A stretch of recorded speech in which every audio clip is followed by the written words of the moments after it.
Salve quebrada, meu nome é a professora Luciana e esse é o canal Canetas Paradas. Então, celulares nas mãos, foninhos de ouvido nas orelhas, todo mundo prestando atenção. Na aula de hoje, a aula número 1, a gente vai discutir um pouco do que nos une e o que nos divide, né? O que nos separa.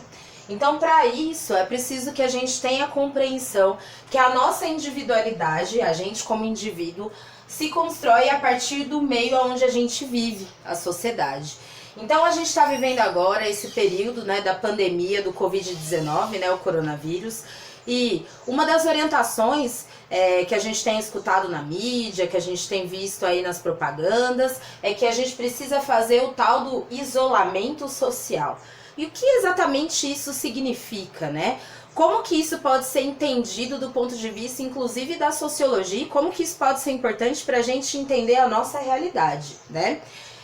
Quando a gente pensa em isolamento social, se você pegar essas duas palavras aqui, parece até que elas são um pouco contraditórias entre si. Como que é possível você estar isolado? E se social remete ao coletivo, como que isso funciona direito, assim, do ponto de vista do isolamento, né? Para isso, é importante que a gente compreenda esses dois conceitos básicos que eu já comecei citando, que é o conceito de indivíduo e sociedade. Então, para a sociologia, a gente sempre vai considerar que a individualidade ela não se constrói de forma isolada, né? O conceito de individualidade, inclusive, é um conceito muito moderno que remete à sociedade capitalista contemporânea. Essa noção de liberdades individuais que a gente vai trabalhar lá no terceiro ano do ensino médio foi sendo construído ao longo da história, né? Então, esse indivíduo, ele só faz sentido a partir do meio onde ele vive. É na sociedade que a gente vai aprender todos os costumes, as regras, as normas, as crenças, as tradições de convivência, que vai dar sentido à nossa vida e o mundo à nossa volta. Então, o indivíduo, ele nunca se constrói isoladamente. Ele se constrói a partir do nosso meio, a partir da sociedade. E estar em isolamento social significa que a gente vai ter que adotar uma política, né? A gente vai ter que adotar uma prática onde as pessoas elas vão ter que ficar o mais próximo, né, da reclusão, nos seus espaços individuais da casa. E isso vai ser uma medida que deve ser adotada por toda a sociedade. Bom, isso seria muito utópico, ou seja, seria uma coisa muito fantasiosa, uma realidade quase que inalcançável, se a gente for pensar bem. Por quê? Porque a gente vai ter que levar em consideração todas as dinâmicas que fazem com que a sociedade se organize da maneira como ela é. Fato é que no Brasil a gente conta com uma população economicamente ativa, no qual 40% se organiza no mercado informal, ou seja, depende do trabalho, vive de bico ou presta serviços, e isso vai dificultar esse processo de isolamento social. Afinal de contas, as pessoas não saem, elas não trampam, elas não ganham seu dinheiro, elas não têm condições de manter as suas condições de vida mais básicas, quem dirá secundárias. Então, discutir isolamento social, pensar em isolamento social, é a gente se perguntar: quem pode fazer o isolamento social? Quem vai ter condições de fazer esse isolamento social, né? Então, para isso, para a gente conseguir refletir sobre essas perguntas, é importante que a gente leve em consideração dois aspectos fundamentais da sociedade capitalista contemporânea. O fato de que a gente vive numa sociedade que vai ter uma diferença cultural muito grande, ou seja, a cultura ela vai se construir, né, a partir de referenciais que são transmitidos de geração em geração, e mesmo que a gente tenha, mesmo que a gente possa dizer que existem elementos culturais que são comuns e compartilhados por todo e toda brasileira, né, por todo brasileiro e toda brasileira, mas ainda assim a gente vai encontrar uma diversidade cultural enorme, né? E isso a gente vai inclusive debater com mais profundidade no segundo ano do ensino médio. Agora, na sociedade, a gente não tem como desconsiderar o fato de que nós somos diferentes do ponto de vista da cultura, e isso é aceitável, isso é esperado, isso é inclusive saudável que a gente mantenha o respeito às diferenças, né? No entanto, a gente também vive numa sociedade extremamente desigual, o que nós chamamos de desigualdade social. Essa desigualdade social, ela vai se explicar historicamente. Ela está, inclusive, na gênese da sociedade capitalista. O capitalismo, ele vai se estruturar acima dessas desigualdades, a partir dessas desigualdades. Então, quando a gente pensa no fenômeno desigualdade social, a gente vai pensá-lo de dois pontos de vista. Do ponto de vista do consumo, ou seja, da diferença de renda, né? E também vamos pensar a desigualdade do ponto de vista do lugar do sujeito, dos indivíduos, das pessoas na produção. Bom, para a gente conseguir entender melhor essa dinâmica, é importante que a gente saiba que a sociedade capitalista é a sociedade que tem como objetivo a manutenção e a reprodução do lucro. Isso é um elemento fundamental que a gente também vai debater mais a fundo num outro momento. E nesse modelo de sociedade, os sujeitos eles podem ter dois lugares dentro do sistema de produção. Ou você faz parte daquele pequeno grupo que acumula a maior parte da riqueza em propriedade de terras, em ações no mercado financeiro, ou seja, os chamados proprietários dos meios de produção, né? Ou então você não tem nada disso, historicamente lhe resta o lugar de vender o que? O seu corpo, a sua força de trabalho, ou seja, você vai ser um trabalhador assalariado.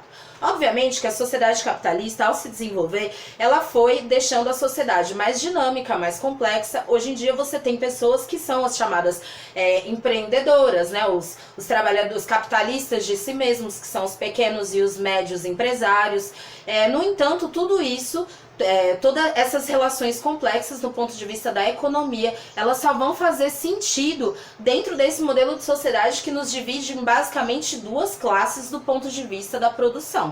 Ou seja, se você é proprietário dos meios de produção ou se você depende da venda da sua força do trabalho em troca do salário, em troca da renda, em troca, enfim, do pequeno lucro advindo do seu pequeno negócio, né?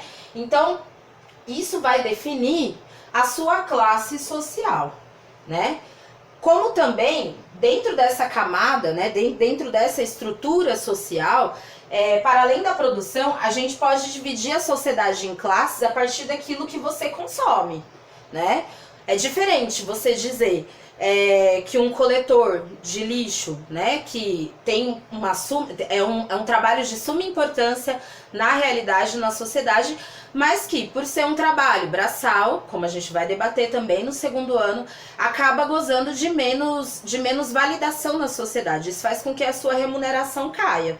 E também o gerente, você pode pegar também o exemplo do gerente do banco, que vai receber um salário bastante elevado. O que esses dois trabalhadores têm em comum? O fato de ambos serem trabalhadores assalariados.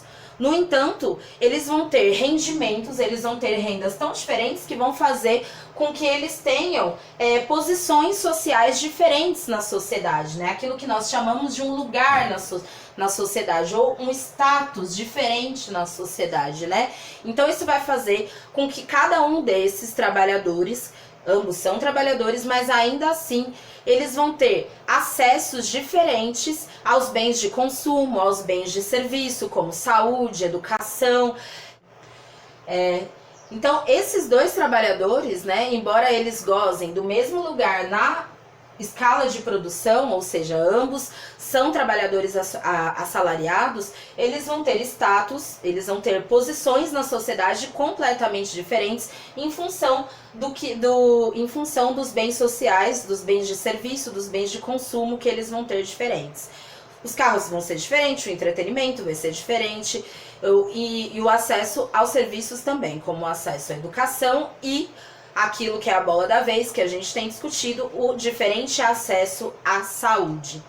A gente tem que levar em consideração que no Brasil, falar em desigualdade social, né, também pensar nos diferentes lugares sociais que foram produzidos na história do próprio Brasil, como a gente vai debater já no segundo ano, né? Não tem como a gente pensar a desigualdade social no Brasil sem a gente levar em consideração a desigualdade que vai existir também, por exemplo, em função da relação histórica que vai se construir no Brasil através do escravismo, no qual pessoas brancas e negras, embora sejam produtos da história e da maneira como a sociedade vai se construir, você vai encontrar esses sujeitos sociais, eles vão ter diferentes lugares na sociedade. Então hoje no Brasil, se você pegar os dados, você vai perceber que pobreza tem cor e tem endereço, né?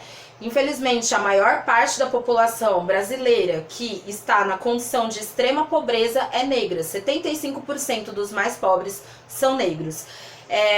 Com relação ao SUS, né, o Sistema Único de Saúde, que o nosso direito, né, o nosso recurso público que vai fazer a gestão dos serviços de saúde no Brasil. Dessas pessoas que utilizam o SUS, 80% são pessoas negras.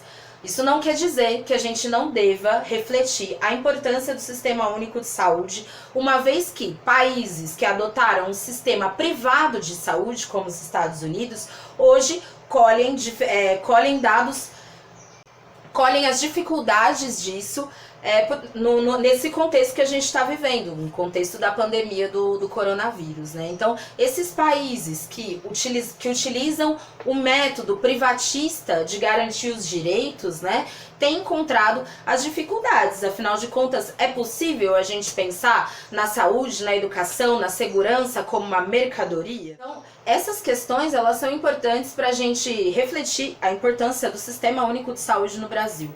Fato é que a gente tem vivido um contexto de cortes também no Sistema Único de Saúde.